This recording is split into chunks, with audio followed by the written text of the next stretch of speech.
Hello, you're very welcome to this event, part of in Galway. We've been having a great time since the 21st and we'll be continuing to the 25th of April. So do please check out everything on court.ie. My name is Mary McGill and I'm delighted today to be chatting to Róisín Kiberd about her brilliant new book, The Disconnect, A Personal Journey Through the Internet. And this is Róisín's first literary event with The Disconnect. So I'm absolutely thrilled to be chatting to her this afternoon. We'll have a Q&A session towards the end. We should have about 15 minutes for questions. So please do get them into us. We'd love to hear what you make of the chat. Róisín's work has appeared in many places: The Stinging Fly, The White Review, Winter Pages, The Guardian, and many others. I first came across it in Vice Online in 2014 when she wrote an absolutely brilliant piece of cultural criticism that went viral about the lovely girlisms of Irish models. And if you haven't checked it out, I strongly recommend that you do.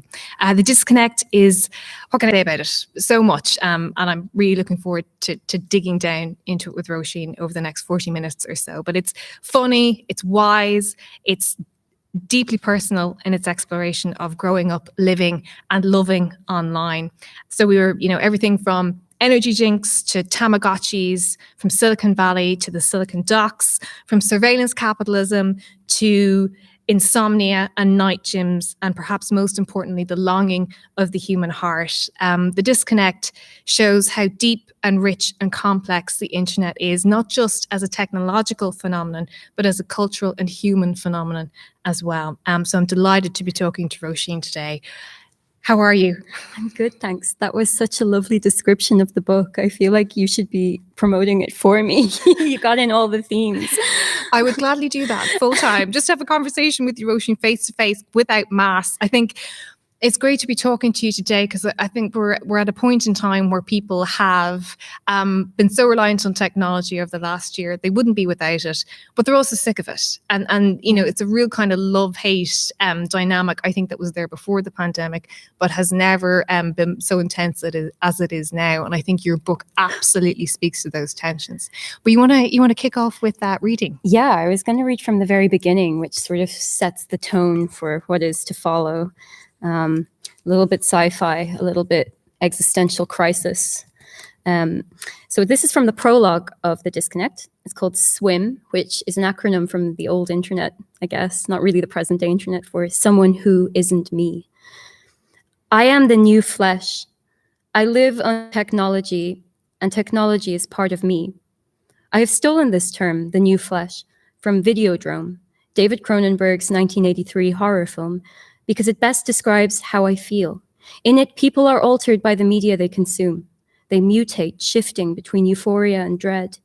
The screen is so addictive, so hypnotic, that they return to it again and again until it distorts their thoughts and threatens their humanity. I too am addicted to the screen.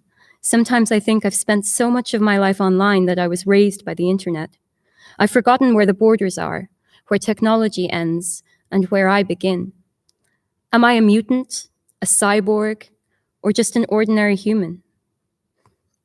A cyborg is a person whose physical abilities have been extended by technology. My extensions are not physical. My body looks much the same as that of someone alive in the pre-internet age. But I am an emotional cyborg.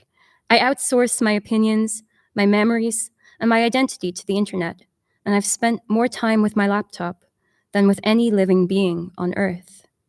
This state is not unusual. I'm certain that the several billion other people in the world who use the internet experience it. Our use of technology is changing us in ways we have yet to understand. It was once claimed that the internet would liberate us. Techno-utopians claimed online life would allow us to transcend gender, age, class, and race, and to construct our own identities. It hasn't turned out that way. Instead, we've been led into fixed identities, each person given a biography, a timeline, and a filter bubble of their own. I'll stop there. Thank you very much. And I think that is, it's the opening of the book, and it's deeply personal, but I think so many of us will feel ourselves and see ourselves in those words. You started writing it in 2016. Yeah, that was the year of my great conniption. And it was also kind of a breakdown of the internet and of like all of the things which had been previously fringe and maybe a little bit like offbeat and weird, but weren't regarded as a threat so much, suddenly it all became a very serious business. And it became very intensely politicized and also very intensely polarized. And what I felt was like the walls were closing in that year. I think it didn't help that I was being paid to write about the internet every week, which I loved for a long time, but which slowly drove me insane. And one of the themes in the book is a collapse between work and life. Yeah. You know, and how technology has facilitated that collapse. And that certainly was true for me. 2016 was a year where I sort of fell off the edge of the planet. I stopped seeing people. I started going to the gym at night. And, you know, I write it a little bit, like a big theme in the book is mental health, but my own particular problems before that period were eating disorders. And it was that same rigid thinking. I was eating enough to get by, but instead I kind of decided in my head, you know, I can be the perfect worker. I can be the perfect citizen of the internet. You know, always vigilant, always connected, always allowing it in on me, like molding my life around what the internet wanted from me, more so than like allowing it to just, you know, maybe sometimes help me in my life. And it crept up on me so gradually, and yet in such a kind of immersive, persuasive way, that I didn't even know how dysfunctional my life had become until it really reached a crisis point. I think that year of 2016 and the notion of conniption, in general, I think it's fair to say, because we had Brexit, we had Trump, and we had the sense that for those of us who were familiar with the online culture wars, I think that was the point where the online culture became the culture. It did. And suddenly I was having to explain what 4chan was to my parents and the alt-right. And I think there's something equally kind of poetic about, like I'm stealing it from Vonnegut, you know, that line of like, what is it? Billy Pilgrim has fallen out of time.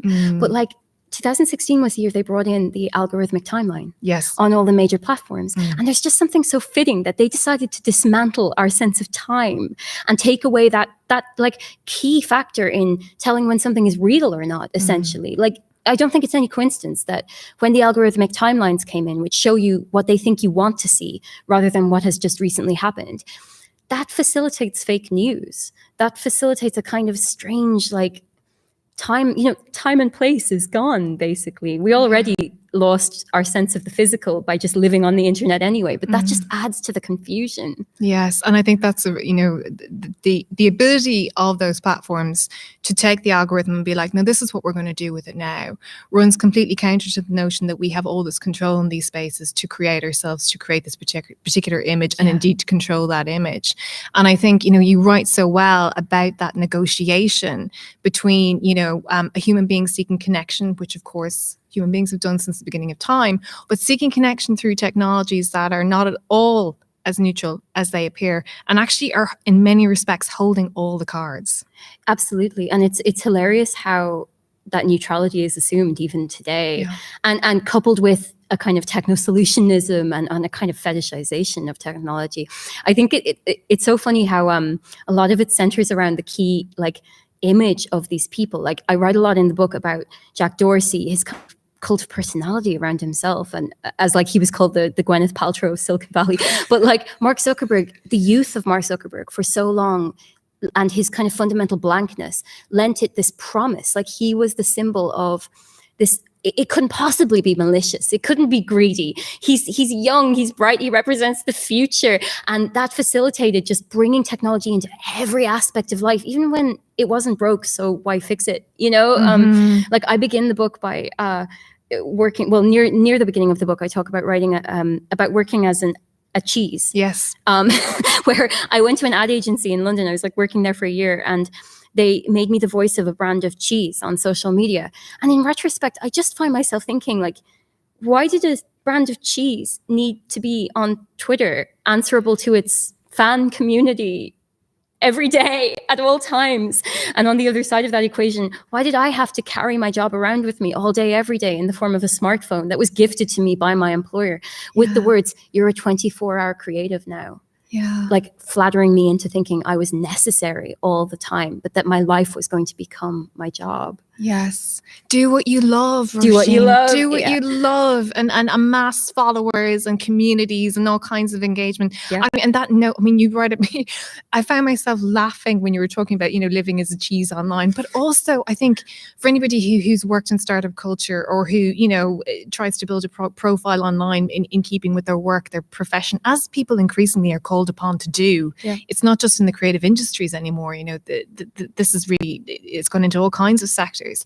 I think, it's kind of like ridiculous, but also deathly serious because you're trying to pay your bills as a cheese online. Yeah, and so much of work culture in general is flawed and full of just superfluous nonsense in the first place. And it's hilarious how, because in my kind of non-literary life, I write about tech still, but I was covering AI recently, and there's this promise there that it will automate away all the stupid tasks.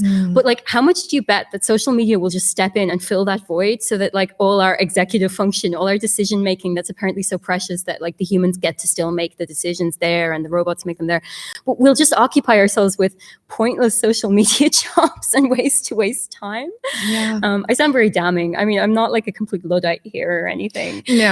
No, there is promise still there, and there's humanity, crucially, and I wanted to capture that in the book. Yes, because what you do beautifully is to remind us that connection is possible through these technologies. But I think, and we can talk a little bit about this, I certainly would like to, there's kind of an old-fashioned thread of a love letter through this book the whole way through, and I'm not going to give too much away about it, but and a love letter that might not otherwise have been possible without the kind of connectedness that technology allows. Completely, and it's secretly a love story. Yeah. And to me, that is the peak of humanity, of being human, and it's something only you can decide for yourself. And that an algorithm potentially cannot predict or preempt.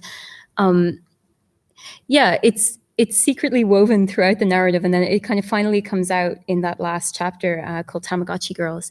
And the whole premise there is, what is love under surveillance and through technology? So I wanted to kind of riff on the idea of the epistolary novel, except it's in emails.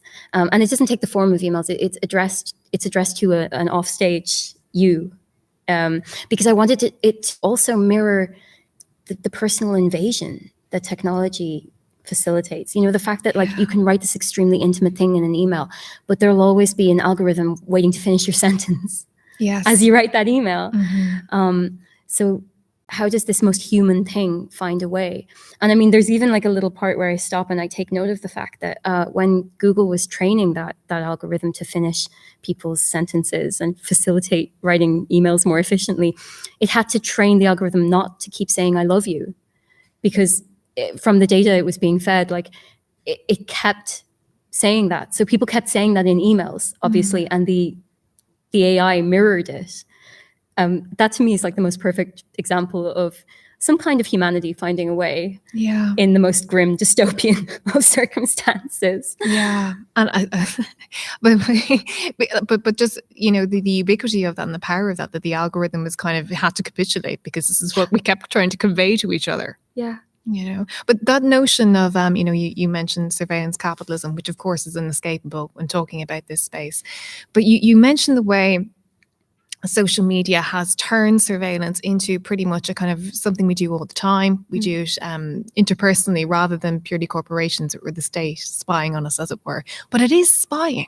And we don't think about this consciously, at least. And I wanted to ask you about that in terms of how it's inspired your writing and your sense of self when you're navigating these spaces. Because you are aware, you're somebody who thinks about the kind of the ickiness of the way we're relating to each other in these spaces, if we think of it as surveillance. My theory is that we've all internalized it to such a degree now that even people who maybe wouldn't, be familiar with the term surveillance capitalism or even have given it much thought, on some will already register within themselves that they are performing. It's that line in Prufrock, preparing the face to meet the faces that you meet. So we've always had some element of that, as it was anyway. We always knew that when we left our houses, we were in some way performing. And I would say that women know that more than men. And, now it's no longer outside the house. Like, do you remember with Pokemon Go, people were being asked to take pictures inside their houses? Yes. And that was kind of shocking and became controversial, although it didn't stop it from becoming like the biggest game of all time. But I think, you know, on some level, we all kind of know that's happening already. We've lived through things like Edward Snowden. So we know that when we just open the laptop on the desk at home, there is some element of spying going on. And if you're even a little bit clued in, you put a sticker over the camera, but it goes far beyond that, right? And I think in the book, one thing I wanted to explore was how that translates into a culture of a kind of virtue. Yeah. And I'm not going down the sort of snarky, like, virtue signaling route. I mean it more in a sort of like, in a way that we have been brainwashed into thinking there's a spiritual hygiene to sharing everything in your life with the internet. And I think Facebook was the groundbreaking kind of the force in that, because it essentially just took, if you remember, like, blog culture was so big before Facebook, and it just took all of the kind of hard work that went into maintaining a blog and just made it really, really simple. It just gave you a form to fill out and reminded you every day to keep updating people with like mundane things, you know, and there was a sort of good-natured, I don't know what it was, like a kind of neutrality verging on optimism. I mean, I talk a lot in the book about the blankness, the kind of cosmic horror of the blandness of Mark Zuckerberg. But on a kind of personal level, what that translated into every day was just being encouraged to pander to surveillance. And I think that's why we're all having these culture wars now, because like there is an inherent morality to that. And we're in the aftermath of it now. And it's like, why haven't you commented yet? You know, well, maybe because I didn't want to, or I had something else to do off the internet. Yes, a radical notion. Yes. Imagine that. But you know, as you're saying, you're talking, Róisín, I'm thinking to myself. So you're talking. You know, we're talking about political movements, which of course, where, you know, obviously hugely important. Yeah. But we're also talking about the biggest and most powerful corporations the world has ever known. Yeah. And the expectation that to be political is that you need to be engaged on the man ever. I mean, do we have certain blind spots, do you think, as someone who thinks about, you know, obviously very deeply about, absolutely. I think we're still like, I think right now in culture we're piecing it together, and maybe we will reach a point where we start to accept that these platforms can open up routes. They can be educational tools, they can be communication tools, and that's good. And it has, like, in Ireland, you know, we've seen the results of a kind of politicization of like young people, and it's for the better, and like it's been really good. But at the same time, it's not activism. You're making money for Jack Dorsey. Like that's what you're doing. And you are like encouraging other people to do the same thing. And a kind of strange peer pressure is emerging from that. And it's funny though, because like I wonder, do I sound very of my generation when I say that? Because like TikTok is not political from what I've seen. Yeah.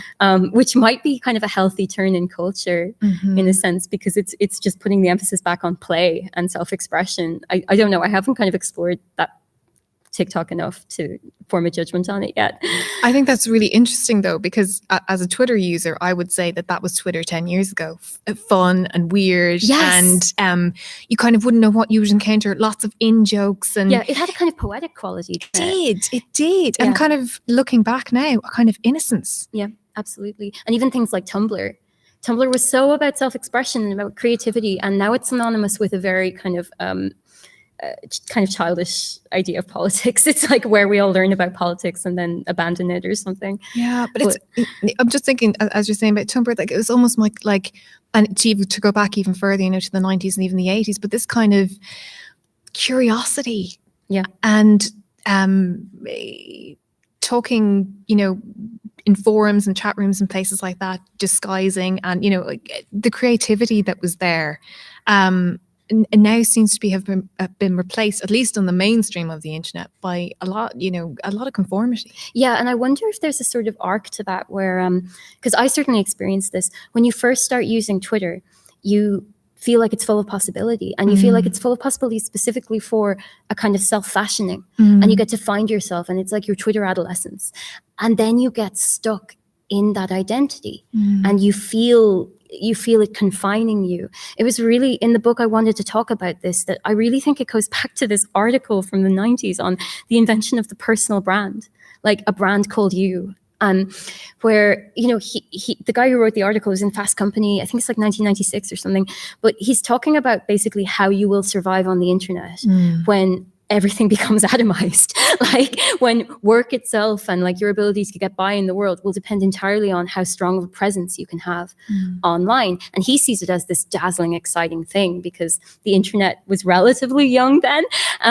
But the problem is, like the aftermath of that, the reality of living with a personal brand is a kind of narrow definition of who you are and who other people are, and it's oppressive. And it creates all this kind of self-questioning, because I don't think anyone's comfortable in that. Certainly I wasn't.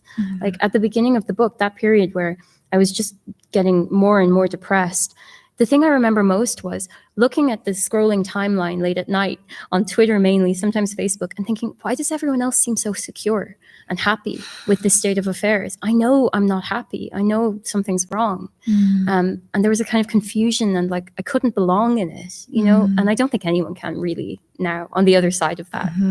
No, and I think that's why the work that you do, why the disconnect is striking such a chord, is because there are so many people who feel like that, you know, and in the kind of the shiny, happy front facing, you know, everyone has everyone's learned to self-brand, Róisín. Everyone's learned to dance the dance, but I think now there is a reckoning that's been building for quite some time, but people are beginning to have these conversations now. But just as you're talking there, I was thinking of The Twittering Machine by Richard Seymour.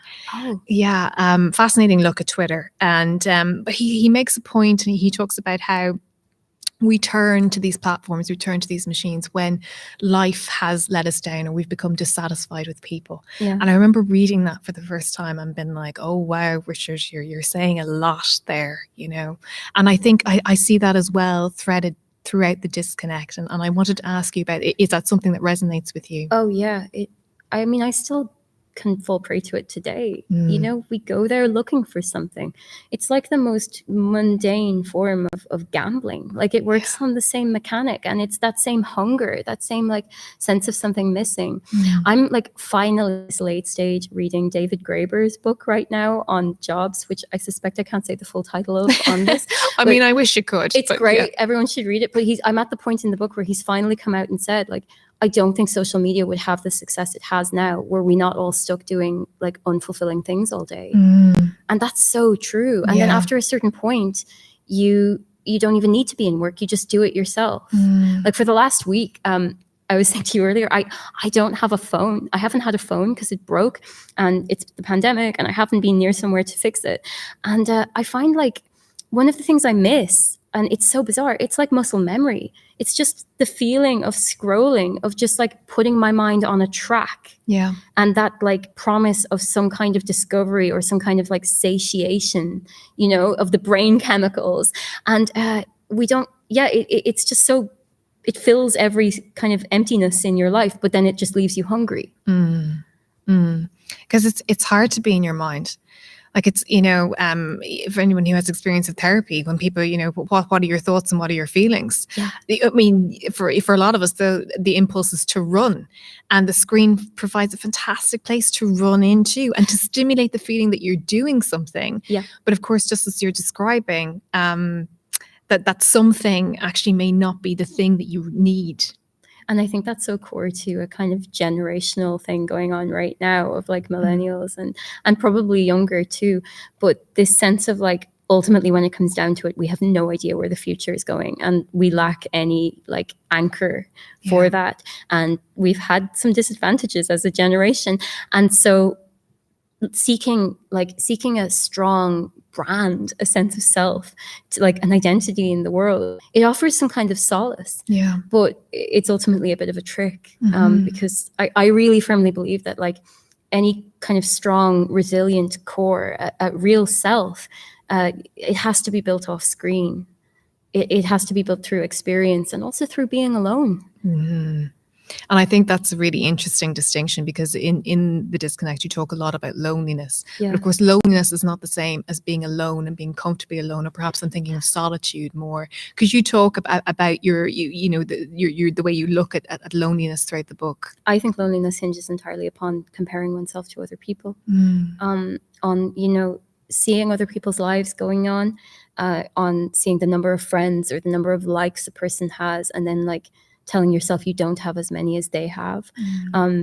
It's kind of such a fundamental thing, and I know other authors have done it too, but like identifying that difference between solitude and loneliness, and all of the cultural and spiritual implications of these things, these two different things, and the sort of industry and invention of loneliness, and what it means. That was, I thought, the only place that I could end the book on.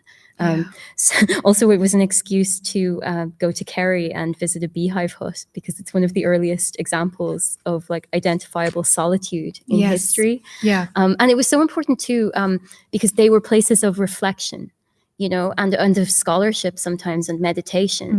And that spoke to me. It kind of linked in with a core mission in the book, which was that I'm writing this book in resistance to the kind of thinking and writing too that the internet promotes.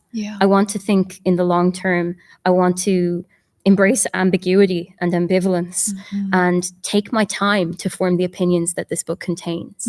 So it's a direct challenge to the kind of rapid fire thinking that a platform like Twitter would inspire. And I think that is, just as you're talking, I love that idea of writing as resistance, but in order to write well, you need to create the space and time. You need to protect yourself. You need to protect your ability to think. Exactly. You know, which the kind of fragmented, reactive, often hyper emotional responses that are encouraged online really complicate that. Yeah, it's funny. When the pandemic started, it drove me down a weird sort of wormhole reading about like cultures of solitude and reflection. And like the one that really interested me was in the Tudor era, where they were obsessed with like building private rooms. Like it's kind of the origins of the study. You see all these like paintings from that era of studies, you know, kind of almost fetishizing that, like, but that it was a place only for one person to go and reflect and write. But yeah, you know, the pandemic could be an opportunity for that too, because we have all been driven inward in a sense, but computers, phones have been there to tide us over. So my hope is that once we emerge, we'll reject that or question it and take stock of it at the least. Yeah, maybe it's almost like we've you know they've had such a presence that now is actually a good point to take a step back as we hopefully are emerging out of this, and be like, what will I keep and what will I discard? And that's, you know, so what I loved about the disconnect as well is that you ask these questions of yourself. You know, you put it to yourself and you think, well, how can I do this differently? You know, what will be of benefit to me as a writer, but also as a human being, and how I relate to these technologies. Yeah, like it was really important to put myself on the line. I was really inspired by like I put him in the book a bit, Mark Fisher, and how like I think it's Capitalist Realism. He begins by just saying like, oh no, it's Ghosts of My Life. He says, you know, he sets out his theory of culture kind of going back on itself. And then he just says, by the way, I was severely depressed when I reached this conclusion. But that doesn't change the accuracy of what he's saying, you know? So like depression can be, or just kind of disorder of the mind can be a framework, but it can also just be a starting point, right? And it was written in the spirit of hoping that I wasn't alone, you know, that it was a hand reaching out to just ask, has anyone else ever felt this? And the response to it has been really satisfying that way. I think it's fair to say more than a few of us have. You know, I think you've absolutely tapped into something that is maybe perhaps not universal, but only because people maybe aren't giving themselves permission yet to be like, I actually feel pretty grubby and conflicted. That's about a really a lot hard of this part stuff. of it. It is. Yeah, it is for sure. Because we're in it now. It's just the default. To just like know yourself is very, very difficult, and it's constantly under threat, I think. I think that I don't know if you find this, but a lot of the time when people talk about social media or talk about the internet, you know, they're kind of striving for that binary solution or binary declaration. Is it good or is it bad? Or, you know, and I think what the disconnect challenges us to see is that goodness or badness, not in any way to diminish the responsibility of tech companies or governments or anything like that, but there is a significant degree to which that goodness or badness is determined by how we approach these technologies ourselves. Definitely. It's a really hard thing to talk about because, people are looking for those binary solutions. And sometimes you just have to state the obvious and be like, yeah, they're kind of bad and exploitative. And I do wonder something, like, because I came of age, like, as a child, it was that peak kind of moment where everyone started saying that, like, McDonald's was bad. Yeah. Do you know? No logo was out. And I wonder, will we go through the same thing for technology? And we'll start to see, say, Facebook or Google as like the McDonald's of technology. But at the same time, you're so right. There is a personal element. And it's kind of at once the most accessible solution, but also the most difficult. Like when I went into treatment after the big breakdown, it was mainly just relearning the fundamentals of life. But you can't really underestimate how important things like just sleeping at normal hours and like eating a balanced diet and also just claiming space for yourself to like disagree with something or to be kind of more comfortable, like taking a distance from things. But it's the same thing for technology. Yeah. Just sort of reclaiming balance is extremely difficult, not least because I actually think we do have to be on some of these platforms for our jobs. That's like my beef with some of the stuff that people like Jaron Lanier say, because like I completely respect other things that he's contributed, but I don't think it's the same for someone in his position. I think like a young person trying to like get a career in an utterly precarious climate and in a precarious career on top of that, maybe, I don't know if they can completely go it without social media. There's a lot of writers who I really respect who have done that. Yes. And it kind of helps build their legend in a sense. But, you know, for a journalist, I don't know if that's easy. And things will be a lot easier if you are on social media, but then you're open to all of these horrible pressures and factors. And you'll probably have to go through something where a point where it's too much and then you'll learn. Yeah. That's what happened with me anyway. And then you'll learn. It's it's such a negotiation, isn't it? Like it's there's nothing, you look at the kind of the copy or on the about pages of Instagram or Facebook, and it's all happy copy and representing yourself and expressing yourself and all of these things. But the reality is just so much more complex, and figuring out the degree to which you can do that in a way that is beneficial professionally, but also emotionally and psychologically is a lot of work, Róisín. I've just like, I make a lot of use of the ability to say, don't show me this. And consequently, my Instagram is like pictures of dogs and drag queens and sometimes deep sea marine creatures. Lovely. So all things that just make me happy. I mean, even you saying that is calming. Deep sea marine creatures. It's nice and calm at the bottom of the ocean. There's nothing like watching a video of an octopus. Yeah. I mean, it's the next best thing to a real life visit to the octopuses. Just as we're using the word technology a lot, but you mentioned Mark Fisher, and I'm just thinking, so much when we're talking about technology, we're actually talking about the latest iteration of capitalism. Yeah. And when you talk about insomnia in particular, I found that fascinating, the way you linked the disruption to our sleep cycles right to the very beginning of kind of the Industrial Revolution and the light bulb and all of these things. That thing is so fascinating that like you suddenly recognize this template that has been mapped onto what we accept as everyday life. And I know that there's that theorist out there, I forget his name, something Kirk, but he always has had the thesis that actually in like medieval times people had 2 sleeps in the night, but like after the Industrial Revolution it just all coalesced into this idea of the 8 hours and then the 8 hours of life and the 8 hours of work, the 8 hours of sleep, and then the 8 hours to do with what you want. But it's so interesting, and even then like it's in the Monster Energy essay as well. They're kind of 2 mirrors of themselves, of each other.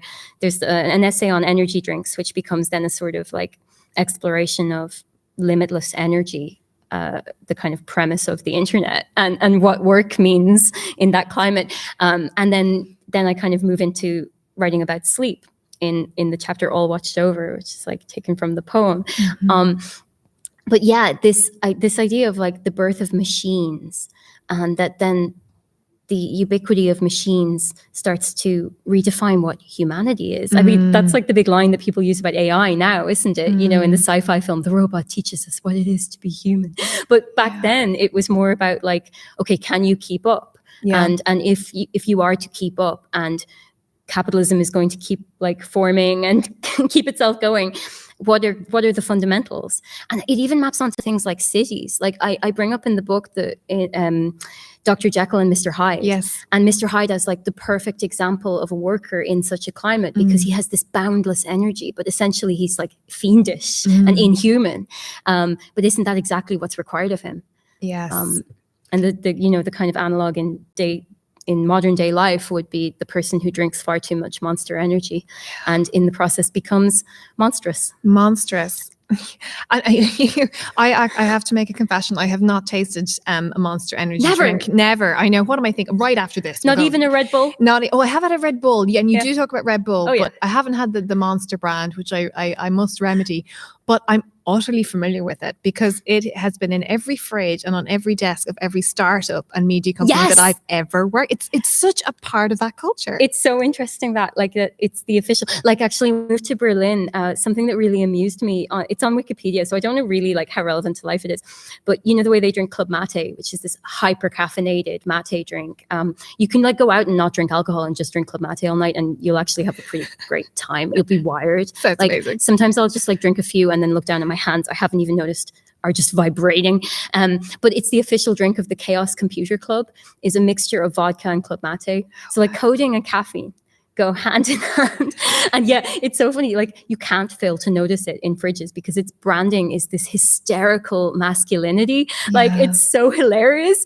I describe it in the book as like a child's idea of how a drug dealer would talk. Like we went down in the lab and we cooked up a vicious monster brew. They should be sponsoring me or suing me or both. Yeah, Mary Shelley is like literally, screaming from the grave. Oh, that's my idea, you guys. That's it exactly. Like the promise of monstrousness and the endurance and the resilience that comes with just like a giant dose of caffeine. In the book I have like a grand taxonomy of energy drinks, so like I group them all in different categories, and mostly it's the deep Freudian like sex, monstrousness, drugs. There's one called Mother, and there's one called Brexit, an energy drink called Brexit. I mean, there's so much going on there, isn't there? Yes. Culturally. And I think this is a part of the problem that we've had in talking about the internet as well. It's either this big bogeyman, this monster, or it's completely ridiculous and frivolous, and why would anybody think about it seriously? Oh, I had to put up with that for so many years. Of just like, it wasn't even in work, because Motherboard, who I was writing for, I love the fact that like they take this stuff seriously, and rightly so. But in everyday life, like at parties, I'd end up in conversations with people and they'd be like, you're so internety. It's like, this was in the time of the cat memes. And it was this kind of cutesy, like non-threatening thing. But I think we all know now how dark those implications are. Yeah. And I think, you've been thinking about this seriously for a long time, longer than most people have been thinking about it seriously.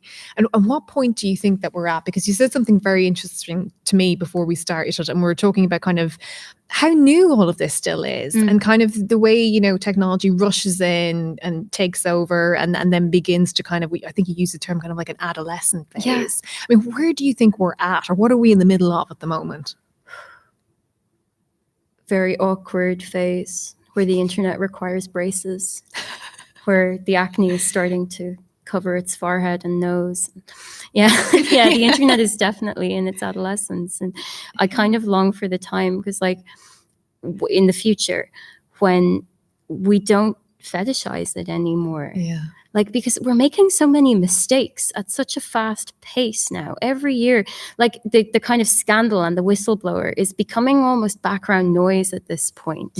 Like I kind of half imagine there are people who become whistleblowers and like expect to become famous, and now they don't. Because it doesn't. And it's such a strange, baffling place to be at in culture, because you see people frequently calling like social media platforms a hellscape or a hell site, like, and yet they're using them and using those platforms to express these thoughts. I mean, that's such an obvious thing to point out, but it's kind of like on a very big scale now. We all know that we're repeating the motions and expecting change and expecting to be satisfied. Whoever felt satisfied from going on Twitter? Yeah. Oh. No, it exists to promote dissatisfaction while telling you that you are being satisfied. And I think you get to that conundrum so well in The Disconnect too. You know, that I think particularly in relation to loneliness and isolation, the promise of that connection while using technologies that actually increasingly isolate you. Yeah. And you keep that struggle for connection, and yet you're withdrawing more and more into this unit of yourself that you can exist as online in a way that you can't in the physical world. Which is a completely powerless place to be in so many ways, and the most neurotic place to be. But like we were before this talking about how the regulation is going to change. I mean, I think it will on some level, and it's really interesting to see the two biggest names, like short of Apple, but Facebook and Google, getting like investigated for being monopolies now, and just even the kind of cultural implications of that. Yeah. I mean, maybe this change is gradual, and then suddenly one day we will sort of take stock of things and be like, oh, we're in a healthier place now. Yeah. But by that point, some other novelty will have taken over and will be posing a threat to humanity, or the earth will be unlivable and overthrown by the sea and simultaneously on fire. I don't know. So much to look forward to, you know. It's a good time to be alive. It's a great time to be alive. Yeah. One thing I wanted to ask you about as well, that I really enjoyed in the book, was your reflections on Silicon Docs and linking that to trying to live as a millennial in a city like Dublin that does not love you and makes life very hard to live as an adult in any, meaningful way. Could you talk a little bit about that? Yeah, I really wanted to tell the story of Dublin. Like the book goes to a few different places. Like there's the one part that's in London, and there's parts that are in Berlin as well. But Dublin's where I'm from, and like Dublin is where I've spent most of my lifetime. And if we're going to like draw those parallels, like the first chapter talks about how I was born in the same month and year as Tim Berners-Lee, like creating the proposal for the www layer of the internet. Then in my lifetime, like in parallel to both my life and the life of the internet, Dublin has changed so much. And the Docklands are the epitome of that. And I was living, at the beginning of the book at least, I was living just like off North Strand. So every day I was walking by these kind of like very historical areas. Also, apparently the most haunted part of Dublin, which is interesting. But, you walk through these like very old areas and some quite neglected areas too. And then you have these towers and, these strange juxtapositions. And meanwhile, there's a homelessness crisis. There's a housing crisis that just seems to roll over every year and never change. And meanwhile, then you have kind of all the data in the world flowing through all these EMEA headquarters. And I've kind of been involved in some of these things over the years because I've like worked doing, writing and social media and just odd bits and pieces for a lot of Irish tech, kind of a few different companies. And the constant use of Samuel Beckett, the constant fail again, fail better, spend all the money. Oops, we failed better. Oh my God, it was just so hilarious, like going from studying English and then into that climate. And even just the way tech mangles language it is so intriguing to me. I'm not like one of those people who thinks language has to stay the same. I'm all for like warping it as in as strange a direction as possible, but the language of the tech industry and the way they use it to bolster their own sense of inevitability is so funny to watch, but also so dangerous in so many ways and so seductive potentially. But yeah, the Docklands to me is just the kind of meeting point of all these different factors. And then there's something so like I know people of a certain generation find it really hokey, but like I kind of love cyberpunk. I love William Gibson. I love like all that stuff. And it's the closest thing to cyberpunk that Dublin gets, especially when it's 3 a.m. and you're going to a 24-hour late night super gym, and you're staring at those like neon bands on the convention center and kind of just thinking, what is Dublin and what is it to me? And yeah, it doesn't want me. I can't afford it. I'm not happy here. So that was like, it was important to put that scene in the book. Yeah, no, it was. I recognize that Dublin is like two cities in one now. Between that vision of Dublin, the kind of the Silicon Docs version, and then the city that regular people are trying to live in, and people who've lived there all their lives are trying to remain in and keep their communities together and so on. Yeah, I think that's so interesting as well what you're saying about the neoliberalization of language, right? Where something you just empty out all the politics of a phrase, but you amp up the sentiment, and you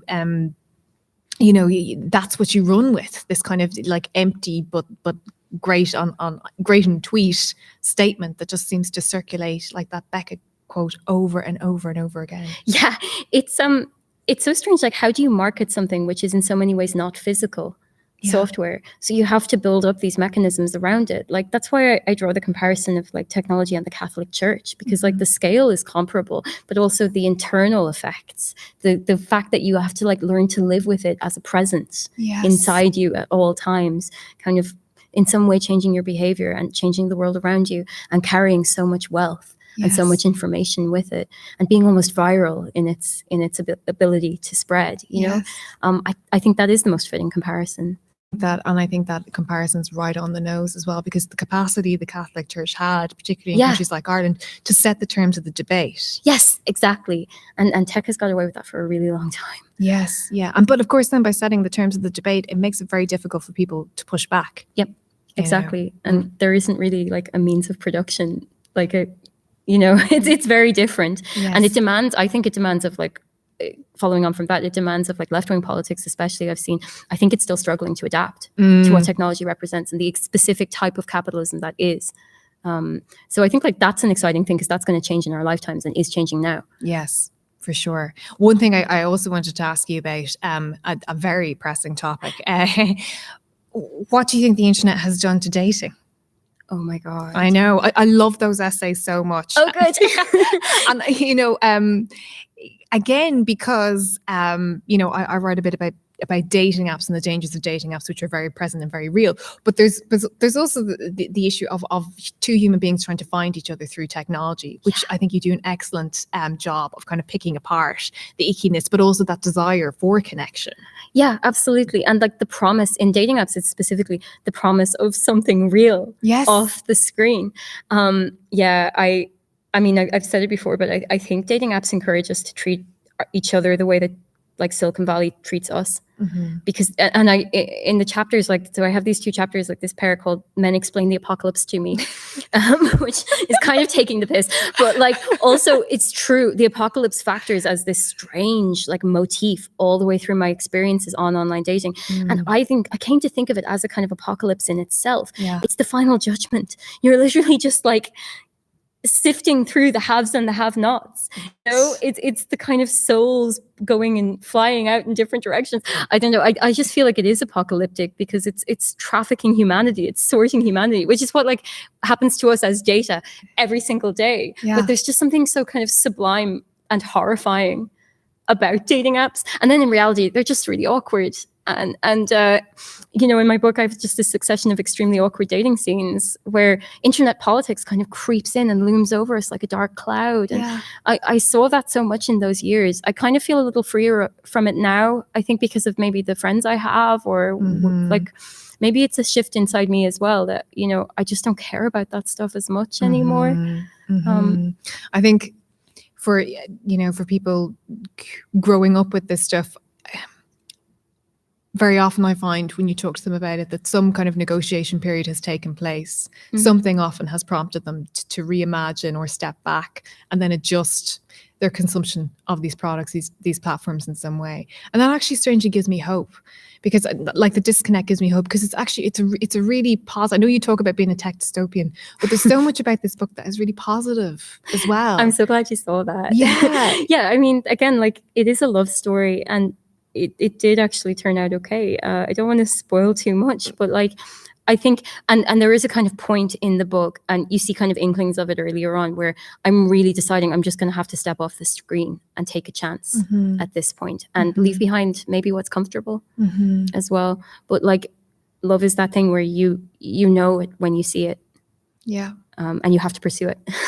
And there is no love without risk and vulnerability. Yeah. It's funny how that's like simultaneously this really irresponsible thing, but also the most grown-up thing that you can conclude. Yeah. I think it's funny how kind of all of these factors, most of all capitalism, not to be flippant about it, but it does get in on relationships, and we do all kind of tend to treat each other as disposable. I was in a lot of those quite like just ephemeral relationships where we never even expected to hang around very long because we were all just moving around so much. Yes. You know? Yeah. But if you really know you love someone, then you have to start planning your life in a different way. And it's counter to that kind of consumerist approach that the internet encourages us to take, and also just on a broader sense, capitalism. Yeah, for sure. And that kind of prolonged adolescence that has really become fashionable and is entirely marketed to and all the rest of it.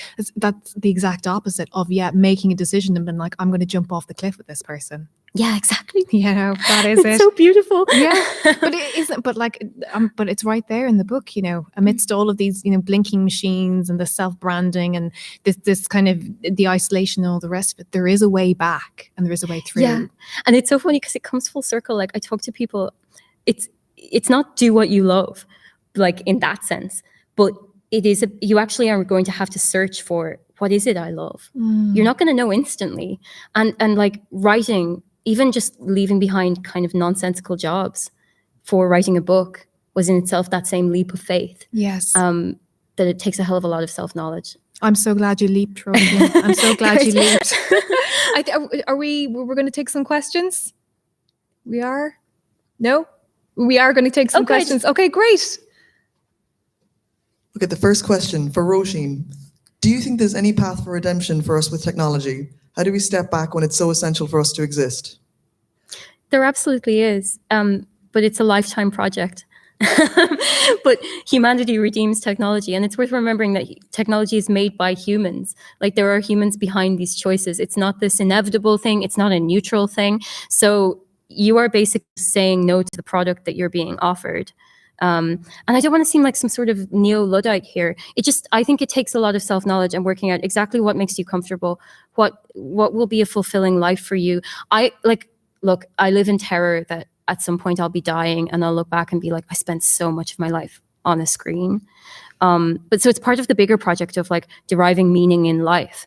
And if you must have the meaningless thing, tolerate it, but limit it and make sure you're balancing it with the meaningful thing. And the same goes for your relationships. You know, the whole thing, it's holistic, which is why it's so hard to describe. But there is redemption, definitely. Right now, you know. And the next question is, what do you think about the memories and looking back features of social media apps like Facebook and Instagram that consist not only of keeping an archive of what we put online, but encouraging us to always be looking back in a way we couldn't before? Do you think this has a hand in encouraging us also to never delete our profiles so that we will always have a time capsule of sorts that can show us our past selves and a way to not let go of them? For me? Yeah. You'd be qualified to talk on this too, though. Yeah, I think it's actually, there's something really sinister about it too, because it's essentially them saying, we have you. You live here. This is your home. You know, you're one of us. And it's also them saying that they are the inside of your mind, which in a sense they are. And they have your memories. And to me, it's like Google send me an email once a month saying like, here's where you were this month, which hasn't been very exciting since the pandemic started. But that to me is another aspect of this kind of eerie, cozy acknowledgement of surveillance. I mean, what is it if not that? Like, look at all the good times we've had. When you try to quit Facebook, it shows you pictures of your friends and it says, they'll miss you, as if you don't know them off Facebook. It's blatant sentimental manipulation. I don't want to see memories of myself drunk in college. So, yeah, I think you're entirely accurate in what you're saying. And I find it like an overt admission of what they're doing. Albeit coated in a cozy, sentimental veneer. And this will be the last question. Will Róisín write a dystopian sci-fi novel, and in brackets, pretty please? Oh my God, I would read that in a heartbeat. I'm trying to write fiction. It's not quite dystopian sci-fi, although God, wouldn't it be fun to do that? And that's kind of what I read. Like, I'm this massive fan of Phil K. Dick. That's what I read all the time. Just neurotic sci-fi. So it's very much inspired by that. Yeah, I'm hoping to do something like that, actually. It's not too far off. So we heard it here first. Yeah, you actually did. I've not been brave enough to say it to people, but we'll see. I mean, I definitely want to write more nonfiction too, because I've always maintained the world is stranger than fiction. Technology is the most perfect example of that. Yeah, Absolutely, and you capture that so well in The Disconnect, Róisín, and I can't wait for more and more people to read this book. It's been an absolute pleasure to talk to you this evening. It's been great to This be evening, here. this afternoon, it's just so dark in Time here. no longer exists. Time no longer. It's gone the way of the chronological feed. Yeah, that's It's it. We are vanished. content. We We are. are your content, viewer. And on that note, Róisín, thank you so much. I wish we could give you a big round of applause. I could do a very pathetic one-person clap. Thank but you. yeah. And thank you all for watching. It's been wonderful to have you here. Thank you very much for your questions. Thank you everyone here in Town Hall Theatre for Corch. And thank you, of course, again to Róisín. That just flew by, and I hope you all enjoyed it. Please do check the rest of the festival and all the events that are happening on corch.ie, and of course the hashtag as well. And I've been Mary McGill. Thank you very much indeed. I hope you had a great lunchtime. Thank you.